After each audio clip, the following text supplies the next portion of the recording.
Ulubey Kanyonu dünyadaki Grand Canyon'dan sonraki en uzun ikinci kanyonmuş. Ay. Araba ne olmuş? Ay şuraya bak. Berbat olmuş. Her tarafa çamur bulaşmış.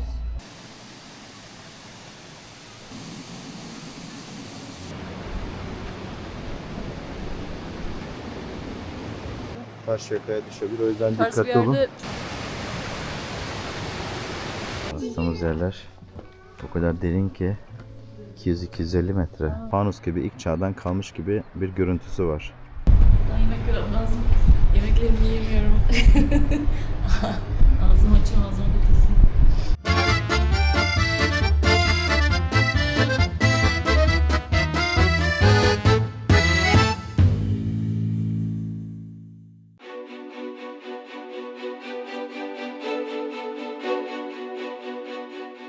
Göem Anıtı'na geldik. Halit Akmansu Kurmayabay Büyük Taarruz'da 5. Kafkas Tümen Komutanı böyle bir anıt yaptırılmış.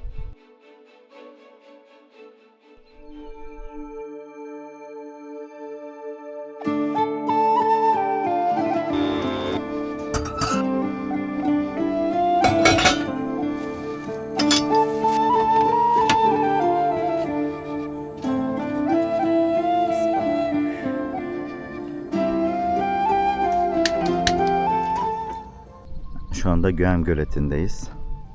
Bu şekilde. Karavanımızda burada kahvaltı için geldik.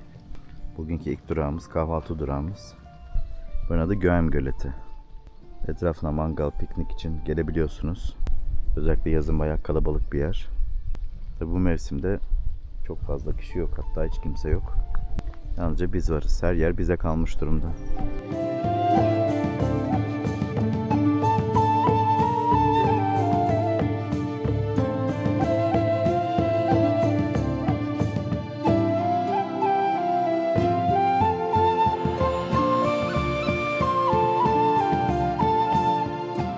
Evet Özlem, kahvaltıda neler var? Döndürme mi?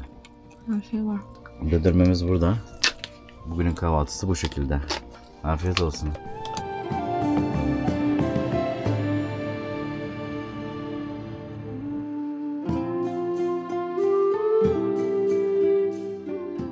Selamlar. Merhabalar. Merhaba. Meraklı Gezginler Yolda ekibi Uşak gezisine devam ediyor. Biraz önce neredeydik? Hangi göletteydik? Biraz önce Göem Göleti'ndeydik. Daha tarihi yerlere doğru gidiyoruz. Ama oralara gitmeden önce Uşak'ta bir sürü ilkin yaşandığını biliyor muydunuz? Biz ilk Uşak'ı araştırırken çok şaşırmıştık. Birer tane size ilklerden bahsedeceğiz. Bir ben bir Özlem anlatacak ve gerçekten şaşıracaksınız. İlk önce ben başlayayım. Dünyadaki ilk voleybol maçının Uşak'ta yapıldığını biliyor muydunuz? Bilmiyorduk, yeni öğrendik. İlk şeker fabrikası da Uşak'ta kurulmuş. Ayrıca ilk kez elektrik kullanan şehir, elektrik dağıtımı yapılan şehir Uşak olmuş Evet. Türkiye'de. Paranın ilk basıldığı yer de Uşak. Yani Lidyalılar zamanında burada yaşarken Lidyalılar parayı ilk defa onlar kullanmış. Bir ilk değil ama önemli bir konu. Ulubey Kanyonu dünyadaki Grand Canyon'dan sonraki en uzun ikinci kanyonmuş. Evet. İlk çocuk kütüphanesi de Uşak'ta kurulmuş. İlk çocuk kütüphanesi. Evet. Cirit. Dünyadaki ilk cirit müsabakası da yine Ulubey'de hayata geçirilmiş ki Ulubey diyorum Uşak'ta. Niye? Çoğu yerde ciritle ilgili sahalar görebilirsiniz. Ciritçilikle ilgili tabelalar görebilirsiniz Uşak'ta. Çok farklı yerlerde hem cirit müsabakalarının yapılabileceği alanlar var halihazırda. Tribünlü falan böyle maç izlermiş gibi izleyebileceğiniz. Hem de cirit okulları mevcut. Evet. Ayrıca ilk kadın ciritçiler de Uşak'taymış bu arada. Ve başka bir ilk, Türkiye'nin ilk jeoparkı da Uşak'ta. Kula Jeopark. Volkanik Jeoparkı. Jeopark deyince aklımıza başka neresi geliyor Türkiye'de? Peri bacaları. Zonguldak Jeoparkı geliyor. Zonguldak Jeoparkı da en büyüklerden bir tanesi ama Zonguldak, en büyük değil. Zonguldak'a gittiğimiz zaman çekeceğiz orayı. Yaklaşık çok büyük bir alanı 100 kilometre belki 200 kilometre boyunca yolda işaretlemişler tek tek jeoparkları, jeopark noktalarını. En büyüklerden bir tanesi de Zonguldak'ta. Evet, Türkiye'nin ilk şayak fabrikası da Uşak'ta. Yani şayak Yünlü kumaş demek. O da Uşak'ta kurulmuş. Başka var mı ilkimiz? Başka ilkimiz var aslında. İlk yerel televizyon da Uşak'ta. Ve bir ilkimiz daha var. Mereşal rütbesi de ilk defa Uşak'ta verilmiş. Mereşal rütbesi. Evet, Mereşal Fevzi Çakmağı. Uşak'ta bayağı bir ilk yaşanmış yani yıllar boyunca. Biz ilk okuduğumuzda çok şaşırmıştık. Bu Evet. kadar ilkin, yani çok sık ziyaret edilmeyen, daha kıyıda köşede kalmış bir şehrimizde yaşanıyormuş olması güzel. Aslında Evet. buradan şeye çıkıyor yine. 300 metre sonra sağa dönün. Çok okuyan mı bilir, çok gezen mi bilir? Bizce ikisi de. Çünkü bir yandan okuyoruz, bir yandan geziyoruz. Evet. Ama daha çok merak eden bilir. Çünkü merak etmezseniz ne bunları Aramazsınız. okuyabilirsiniz, ne de gezebilirsiniz, görebilirsiniz. Bizce her şey merakla başlıyor. O yüzden biz Sağa dönün. kendimize Meraklı Gezginler ismini koyduk. Evet, son bir tane ilkimiz daha var, onu unutmuşuz. Buyurun. Dünyanın, bu dünyada en yaşlı karaçam ağacı da Uşak'taymış. Uşak'ın Banaz ilçesinde. Yani neredeyse 10-15 tane ilk var Uşak'ta. Neden meraklı olduğumuzu anlattık, ilklerimizi de anlattık. Şimdi biz Cılandaras Köprüsü'ne doğru gidiyoruz. Yağmur da şimdilik yağmıyor. İnşallah vardığımızda da yağmaz. Ve güzel görüntüler alırız. O zaman görüşmek üzere diyelim. Görüşürüz.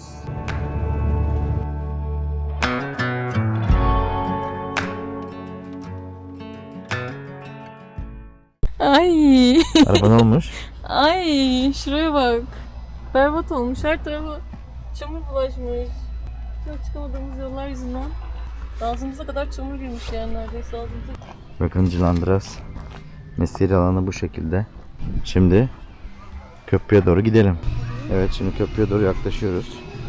Meraklı Gezginler Yolda ekibi Cılandıras Köprüsü'ne ulaştı sonunda. Evet, yarım saat, bir saatlik bir yolculuktan geldik.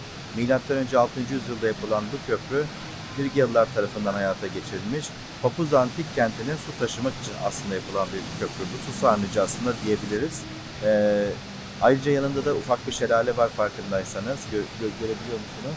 Şimdi hep birlikte gelin bu köprüyü birlikte keşfedelim.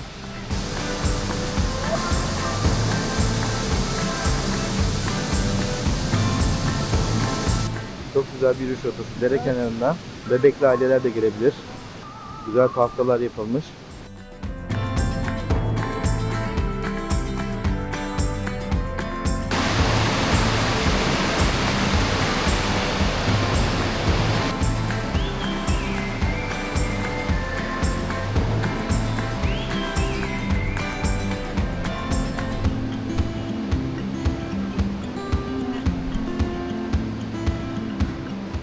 Buradan 900 metre yürürseniz bu tarafa doğru, yani bu tarafa doğru Kırlangıç Mağarası.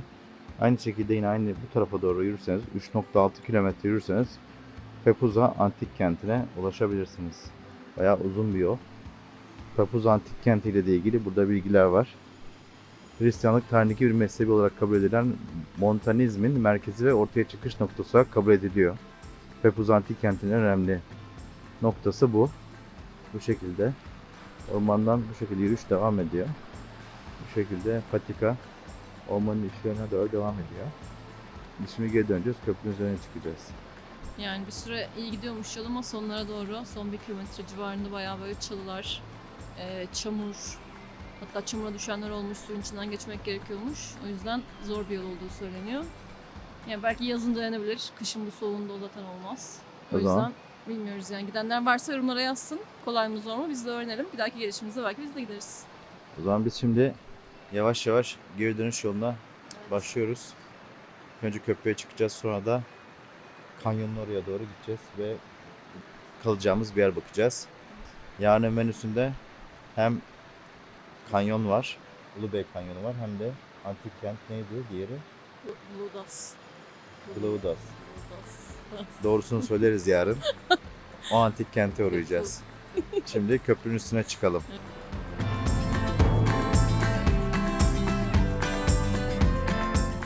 Bak, su kanalları buradan çok net gözüküyor, su kanalı. Şuradan geliyor şöyle. Tarihi su kanalı, en az 1000 yıllık, 500 yıllık su kanalları. Çok eski. Burada da Çocuğun kafasında Karşıyaka'ya düşebilir. O yüzden ters bir dikkatli olun. yerde Çünkü bakın yukarısı çok tehlikeli. yaralanmış. Kayalıklar var. Dikkatli geçmemiz lazım.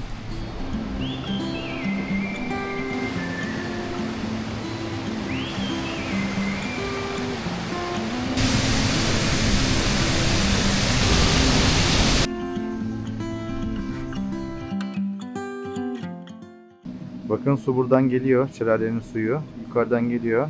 Burada da elektrik üretiliyor. Buradaki panelleri döndürüyor. Su türbünü döndürüyor ve elektrik üretiliyor.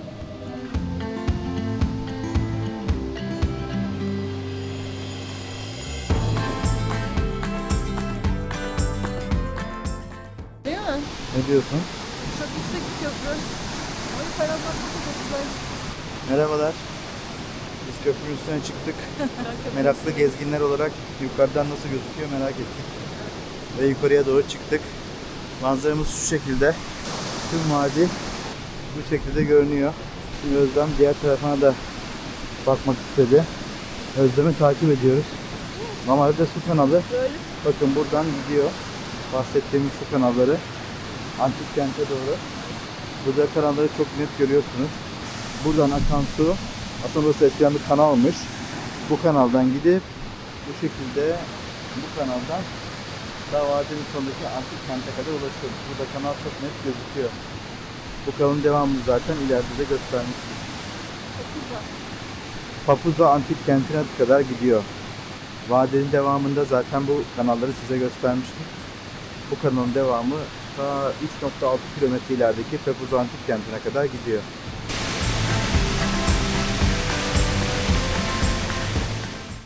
Merhabalar. Ulubey Kanyonu'na geldik. Aracımızı da tam kanyonun yanına park ettik. Şimdi hemen size göstereyim. Şu şekilde. Böyle aracı yanından şöyle döndürdüğünüz zaman kanyon bu şekilde. Nasıl kanyon? Kanyon çok devasa, çok büyük. Çok büyüleyici. Aşırı büyük. Yani, İçinde bir yol var. Resmen kanyonun içinde evet, içinden yol geçiyor ama yol yapmışlar. yani incecik bir yol olarak görünüyor. Sanki araba geçecek kadar. Büyük mü? Tabii büyük. Ama buradan Bisiklet yolu gibi duruyordu ya da bisiklet yolu gibi. kanyonun içinde bir yapılaşma. Ay soğuk ama Nasıl? çok güzel görünüyor. Ya Grand Canyon'a benziyor. Şu taraflar, şuralar, şuradaki şu yapılar. Bu Grand Canyon'a şey Kaç kez gittiniz Grand Canyon'a? Hiç gitmedim ama resimlerini gördüm yani. Nasıl anlıyorsunuz peki? Resimlerini gördüm, oradan benzettim yani. Şu civar Grand Canyon'a benziyor. Baksana şuralar ne biçim, çok değişik değişik. Yarın cam terastan da izleyeceğiz değil mi? Evet. Cam terastan ne Terastan göreceğiz? tabii. Çok merak ediyorum. Buradakinden ne fark olacak? Yani, Bilmiyorum. yani 40 lira Ya verip... altımızda göreceğiz böyle camdan alta bakınca. Hı, Üstüne yürüyorsun ya bilmem kaç metre yüksekliğin. evet. O böyle insana korkutucu geliyor. Daha önce de gittik ya, nerede gittik? Bir sürü yerde gittik. Kastamonu kanyonda gittik galiba. Birçok yerde gittik. Şimdi burayı keşfedelim be. Görüşürüz. Evet, yürüyüş yapalım.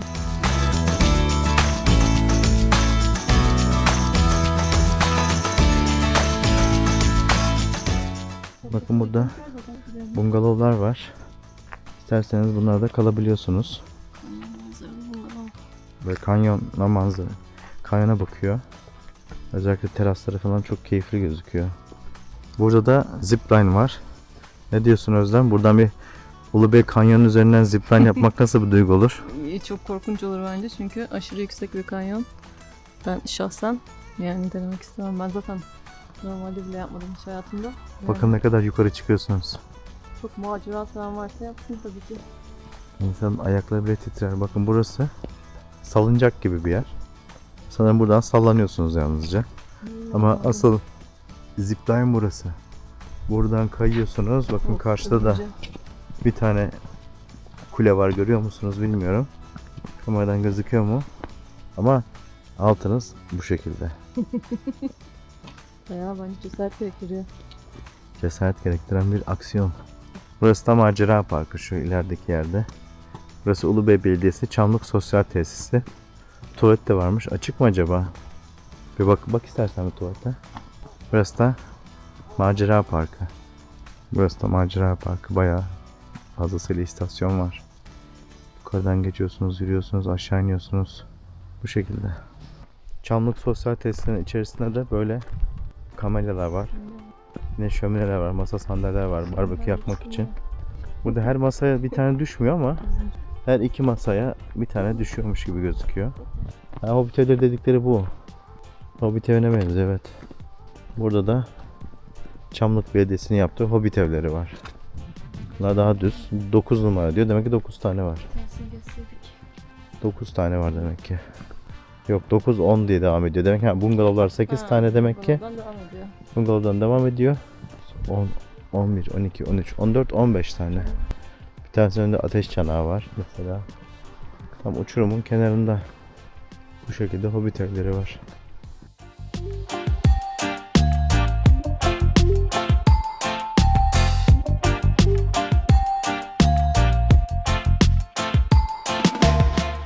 Selamlar. Biz yemeğe başladık. Meraklı gezginler akşam yemeğinde. Ulubey Kanyonu'nun yanında. Yanımız uçurum. Bilmem kaç yüz metre.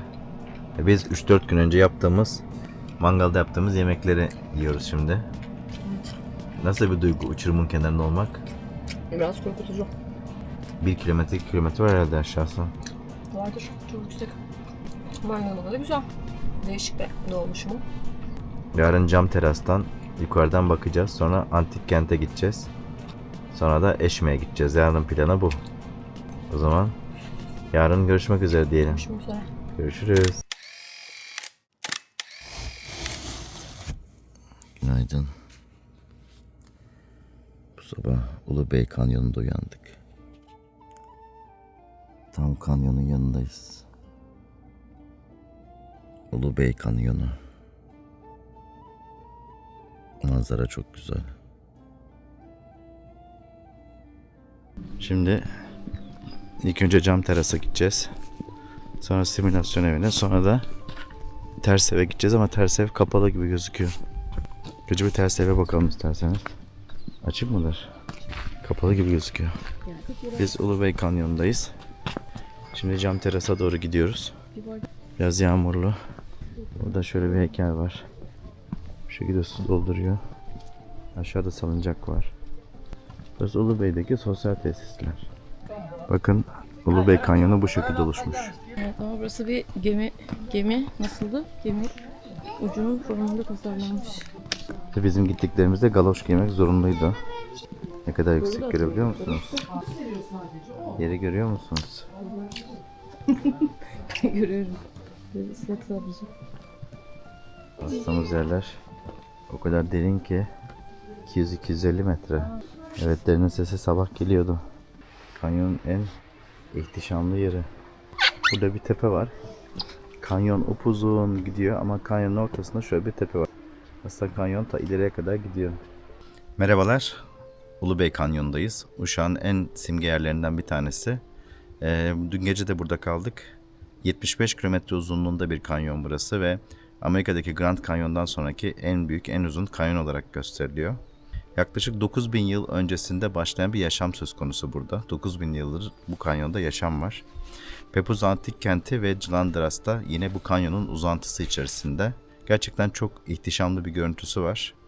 Ve Uşak'ın en önemli noktalarından bir tanesi. Uşak'a gelirseniz mutlaka Ulubey Kanyonu'na gelmeyi unutmayın.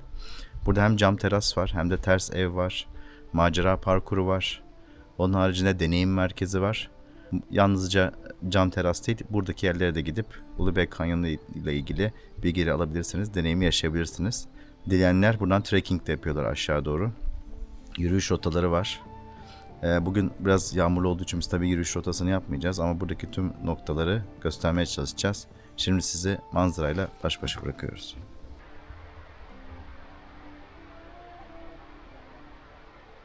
Yükseklik korkusu olanların çok çıkabileceği bir yer değil burası. Evet. Kastamonu'dakiler kadar yüksek. En büyük. 170 metre Evet. yüksekliğe kadar ulaşıyormuş en derin yeri. Bayağı yüksek, baksana. Bir de yer ıslak olduğu için biraz kaygan. O yüzden dikkatli yürüyoruz açıkçası. Ya burada düşersen bir şey olmaz. Yeter ki camın altına düşme. Camın üstüne düşmek bence sorun değil yani. Ya cam kırılırsa düştüğümüz anda Cam ağırlığımızdan. kötü, evet. Yani onu bilemiyoruz. Darbe aldı diyelim cam. Olabilir. Bir de korkuluklara da yaslanmamak lazım, tehlikeli. Evet. Bakın manzara bu şekilde. Dereyi görebiliyor musunuz? Derinin örtüsüyle geliyor yani, şırıltısı. Resmen şey gibi, kurtarılmış bölge gibi. Yani bütün dünya gelişmiş ama burası böyle fanus gibi. İlk çağdan kalmış. Fanus gibi, ilk çağdan kalmış gibi bir görüntüsü var. Yani milyon yıl önce de sanki böyleydi, şimdi de böyle gibi. İlmesi çıkması çok zor bir yer olduğu için ne çöp var, ne başka bir şey var, ne yapılaşma var. Yani dünya milyon yıl önce nasıl bir yerdi merak ediyorsanız bakın böyle bir yerde işte. aşağı inen trekking yolunu görüyorsunuz. Bir merdiven yapılmış. Merdivenlerle aşağı inebiliyorsunuz. Devamda var şurada, bak görüyor musun? Bayağı gidiyor.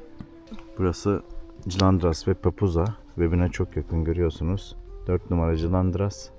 9 numara ise Papuza. 3 numarada gideceğimiz yer. 3 numara ise bizim gideceğimiz Blandos. Antik kenti de burada. Biz şu anda buradayız. Ulubey Kanyonu'ndayız. Şimdi bir beyefendi bize tarhana ikram edecek. Teşekkürler. Afiyet olsun. Buranın meşhur Uşak'ın meşhur yemeklerinden tarhana çorbası. Hep Buyurun. birlikte deneyelim. Bu şekilde. Nasıl? Güzel, lezzetli. Normalde satıyorsunuz değil mi? Evet. Bardağı ne kadar? Bardak 40. 40 lira. Kiloyla da satıyoruz burada. İstiyorsan bir bardak alıp paylaşalım. Yarım yarım 2 bardak. Olur. Tamam. Sabah tarhana çorbası meşhur değil mi? Burada sabah kahvaltıda içiliyor. Sabah öyle akşam biz sürekli içeriz abi. Özellikle kışın. Vücut içeriden ısınır derler. Isınmak için önce iç kısmı ısıtacaksın Tabii. derler. O yüzden çorba içilirmiş eskiden. Bir de bunun içerisine bulgur falan koyarlar. Yemek gibi oluyor. Tabi ama bunu bulgur koymasının sebebi mesela aslında önceden hani yemek kalıyor bir gün önceden. Kuru fasulye kalıyor, örnek veriyorum, nohut kalıyor. Onu değerlendirmek amacıyla bunun içine koyuyorlar. Şimdi tabi biraz daha farklı şekillerde konuluyor artık da. Yani tam bir şey çorbası. Hazır çorba diyeyim ben size. Biz başka bir yere çorba. gittik. İçine nohut verdiler. Nohut döktük Tabii. içine. İşte Tarhana o nohutun babada. aslında konma sebebi içerisine bir gün önceden yapmış ablamız, teyzemiz, yengemiz neyse. Hı. Zebil olmasın diye yemek çorbanın içine koymuş. Hmm. Artık o kültür haline gelmiş yani. Ekmek doğrarlar içine. Kıyma atan vardır. Yöresine göre değişir. Her şey konulabiliyor ya. Her şey konulabiliyor. Teşekkür ederiz. Rica ederiz abi. Evet, tarhanayı çok sevdik. O yüzden birer bardak aldık. Hem de bardakla içiyoruz. O zaman afiyet olsun. Afiyet olsun. Çok güzel gitti vallahi sabah sabah. Sıcak sıcak. Sıcak sıcak, soğumadı da. Bardakta böyle yağmur yağmasına rağmen bardağımızın içine. Sabah sabah kahvaltı niyetine bir bardak tarhana çorbası içmiş olduk. Keşke Türkiye'nin her yerinde olsa böyle bardakta alabilsek ve içebilsek. Ters evdeyiz. Şu anda. Bazen ters göreceksiniz, bazen düz göreceksiniz bizi. Şimdi içeri giriyoruz. Özlem'in de benim de ilk ters ev tecrübemiz.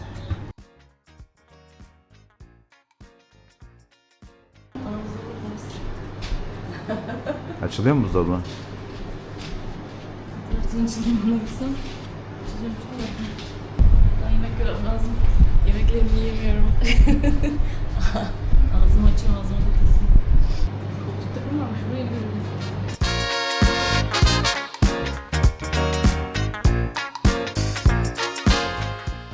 İlk önce bunu yapıp sonra ters mi çevirmişler sence evi? Evet. İlk önce düz yapmışlar, sonra ters çevirmişler böyle. Bakın oyuncaklar yerlerde. Perde yerde. Böyle açmayan kolda düşmesin. Bence perdeyi şöyle yapardım. Sert telden yapardım. Kornişi buraya takıp zaten ilk önce öyle düşünmüşler. Yerde mis gibi yapmışlar ama Dursun diye. oraya dursun diye sabitlemişler. Perdeler çok anlaşılmıyor zaten. Eşyalar yok. Kornişler normalde klozetten su boşalıyor. Eyvah. Eyvah, klozetten su düşecek. Su akacak. Nasıl duş alacağız burada? Zor birazcık.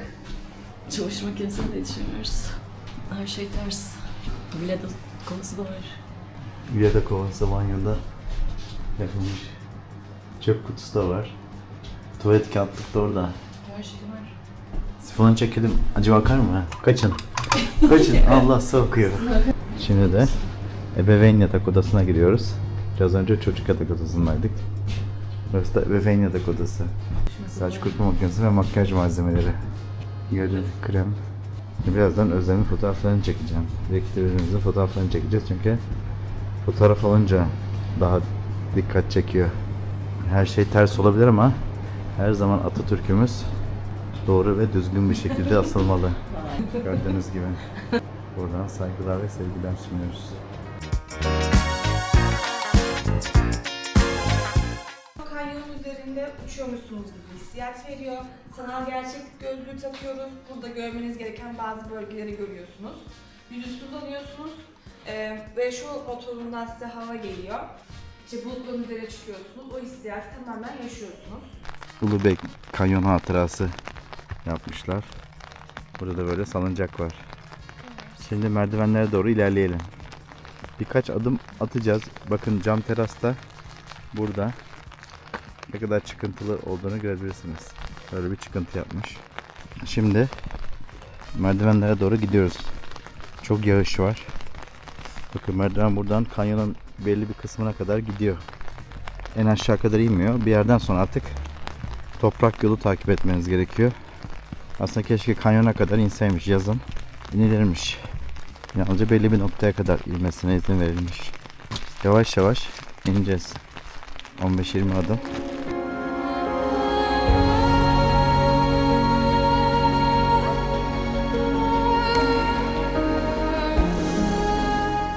Aşağı noktasına kadar inmiyor.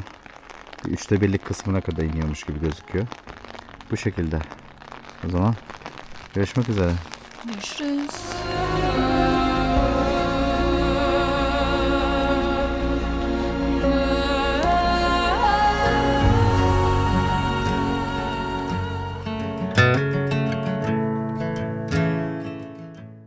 Gel. Gel. Gel. Şşt, gel. Yeni doğmuş bak. Sürüyü koruyor bak. Kızlara bak. Bir tane daha var bak. Arkada bir tane daha var. Onlar da bembeyaz.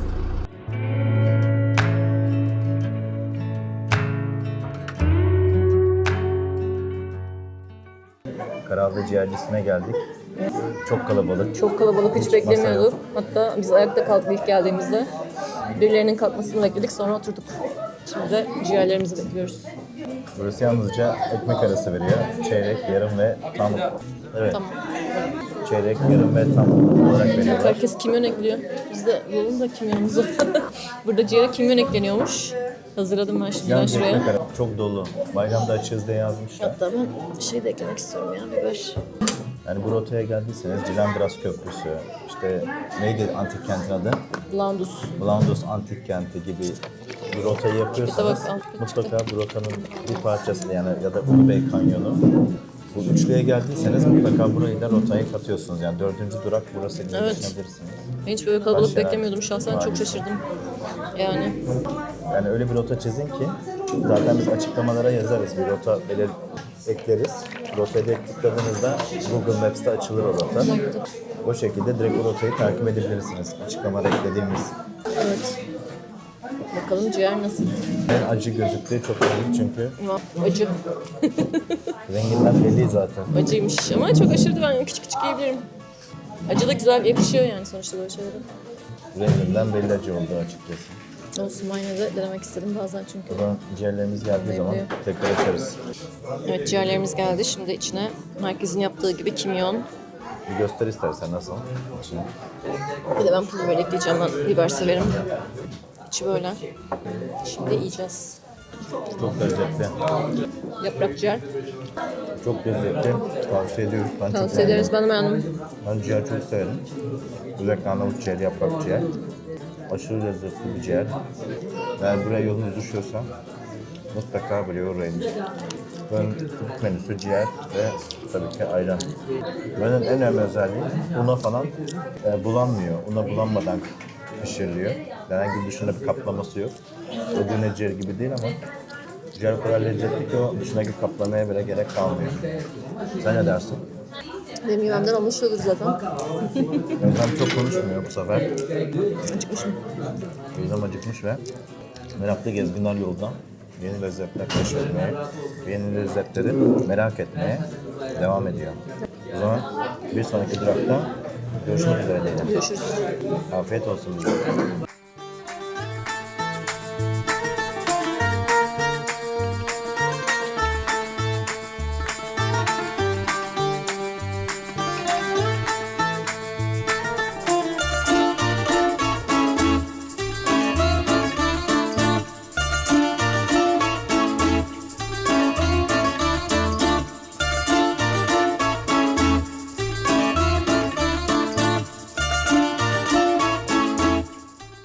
Lokmalarımızı aldık.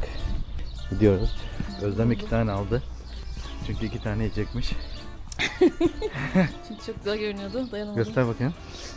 Hayır lokması. Hayır, basardık. Ciğerciden üstüne sonra çok güzel gidecek. hemen yanında Zaten lokma da ciğercide atılırdı. çay yokmuş. Bu karavanda olmanın avantajı ne? Çayımızı kendimiz yapacağız. Karavanda hemen çayımızı yapacağız. Yanında da lokmalarımızı yiyeceğiz. Şu anda Karahallı'dayız. Karahallı ilçesindeyiz. Uşak'ın Karahallı ilçesindeyiz.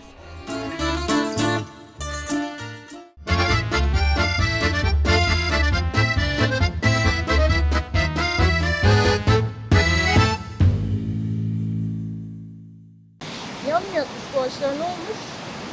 Baksana böyle içine doğru yatay şekilde şeyleri, gövdeleri böyle böyle nasıl olmuşlar bunlar böyle acaba? Suyun şeyinden mi olmuşlar acaba? Su debisinden dolayı mı böyle olmuşlar acaba? Niye olmuş? Evet, isimler birazcık zormuş. Çilo köprüsü falan filan neydi? Bloundos antik Bloundos. kenti. Bloundos, evet. Biz de öyle- Özlem'in bir sorusu var şu anda. Buradan düşersek mesela şuradan ayrılmaya karar verirseniz aşağı uçarsak acaba gözümüz başka bir yere, kulağımız başka bir yere mi gider? Tek parça halinde kalabilir miyiz? Neler başımıza gelir? Hiç acaba düşen oldu mu buradan? Bu şekilde